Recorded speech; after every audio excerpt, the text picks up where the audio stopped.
technical input for you all. Based on the revenues that the Dominion was showing in their last final review, based on the end of the 2012 test period, the green part shows you their base rate revenues. That's the frozen part as per this bill. How much percentage is that? What's that? What's the percentage? Or approximately 56%. Okay? And that's where it was at the end of the last test period that was undertaken or examined in the 2013 minor review. The blue part is the fuel, and the red part are the rate adjustment clauses, and those portions are that's the unfrozen part of Dominion's revenues going forward, okay? And so when Cody Walker was talking about $5 to $6 billion in compliance costs, we would anticipate, and Cody can clarify, correct me if I'm wrong, that most of those costs would probably come through potentially new power plants, through new environmental, through new energy efficiency or DSM programs, perhaps some in fuel as well. So those compliance costs would come principally through the unfrozen part. The $2 billion in coal plants, those are currently being recovered through base rates. And so whether there will be any impairments to those plants, and as I said earlier, we don't know if that's going to occur or when that could occur. Those would be managed, as I read the bill, through the company's recovery of its base rates. So I just want to make sure that that separation between the frozen part and the unfrozen part, I brought that to your attention. That should maybe clear up some of the questions that you all were asking. Mr. Chairman, I have a motion. Okay, thank you. Wait. Mr. Chairman, well, what he just said was what my question was, that I really wanted to hear the response. I'll withdraw the motion. Mr. Chairman, Did he make a motion yet? I will report. Well, Okay, have a motion to report, and I mean, we can do that. Do I have a second? No second yet. Okay, hold on. Did you hear Delegate Abid's question? Can you answer that question? I can. First of all, I call to your attention in line 120 of the bill.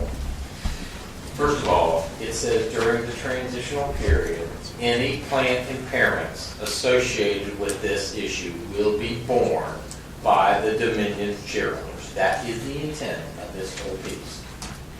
The second part that I disagree with some statements that have been made by the Attorney Generals and others, that we could file for an environmental rider, and this is my fault, not theirs, for not making this clear. I said a little bit ago, since there is no technology out there that we could put on these plants to deal with CO2, I don't know how you can file for an environmental rack and basically put any type of technology on there when it doesn't exist. That you can't have it both ways. If there's no technology existing, we can't put it on there. So we cannot file for an environmental rider to put technology on it. The short answer is, for this 5-year period, Dominion shareholders will have the responsibility for any plant impairments during this period of So, time. Mr. Chairman, so he's looking at lines 121 through 130, I think, and it's saying all of these costs related to 111D, plant impairment, all this other stuff, won't come through the uncapped part of the rates. That's correct. Okay, that seems really clear to me, but we've got the AG's office and that dude and the State Corporation Commission. That's in Trinity. Yeah. Disagreeing with that. Let the record reflect not that dude. Mr. Chairman, question. Oh, yes. Thank you, Mr. Chairman. Correct me if I misunderstood what you. If you have to do environmental costs on the existing plants in the next 5 years, they will not be in the base rate. No, sir. If I didn't make that clear, if it's associated with 111D or anything else associated with a clean power plant, they will not come through an environmental rider. The issue is if there is other federal or state environmental requirements out there that technology exists, they will follow the exact same course of action that they follow today, where any party can intervene at the SEC. The SEC has got to basically approve of that expense. All right, Chairman, I Chairman. got to make a motion. All right, motion now. I'd like to make a motion to record and let's briefly speak on it. Do you have a second? Something. Okay, have a second. Mr. Chairman, look, I think everybody's been very, very gracious and beating around the bush. We're kind of in this jam with this clean power plan, and I know you guys said you didn't really have an opinion on it, but we are in this. The fact of the matter is, we somehow we've got to figure out how to deal with it. We don't like it, but it's here. And it boggles my mind to a bit that, you know, we're talking about a 22% increase in rates potentially, and the Attorney General's office can file comments, but can't file a lawsuit like 14 or 15 other states again. And I saw, you know, Mr. Trini speak on behalf of Honeywell and maybe one or two other companies he could identify. But I also saw every other major industrial user stand up around this room, from the manufacturers to the chamber to other big businesses, and say, look, we're doing this. And they're not doing it out of the goodness of their heart. They're doing it because they're concerned about their bottom line, which I respect. So I think we've got to think about the families who could be facing a 22% increase. I think we got to be rich and poor. And I think we also got to be thinking about businesses that we're trying to attract here to Virginia every day, the industrial users, the data centers. Data centers don't need to be in every particular area of Prince William County, but the data centers that we want here, feel free to go there. But I think we've really got to be careful about this because we're facing big issues. As I said, it surprises me the administration doesn't have an opinion on something where we're talking about 22% increase in rates. Incredible to me. But again, with that, Mr. Chairman, we're in a bad spot because it's a clean power plan. I don't like it. I think it's an idiot.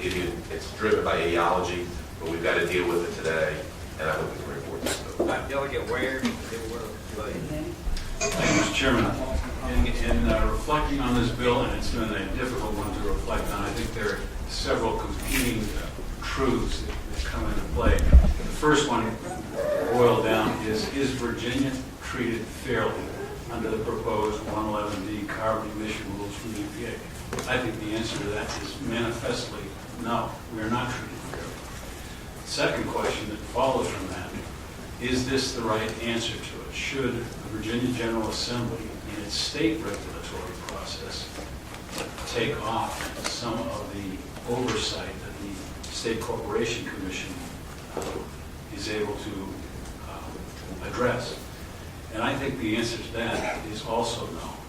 If we report this bill, in my judgment, the ratepayers are not protected by the State Corporation Commission in the same manner that they have been in the past. And I think that's a step that we ought not to take. Therefore, I cannot vote for the bill. all right, the motion before us is to report. Members wishing to vote on electronic voting board.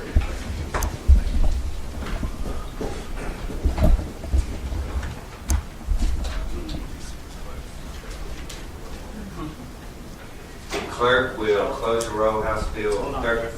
Go ahead and vote.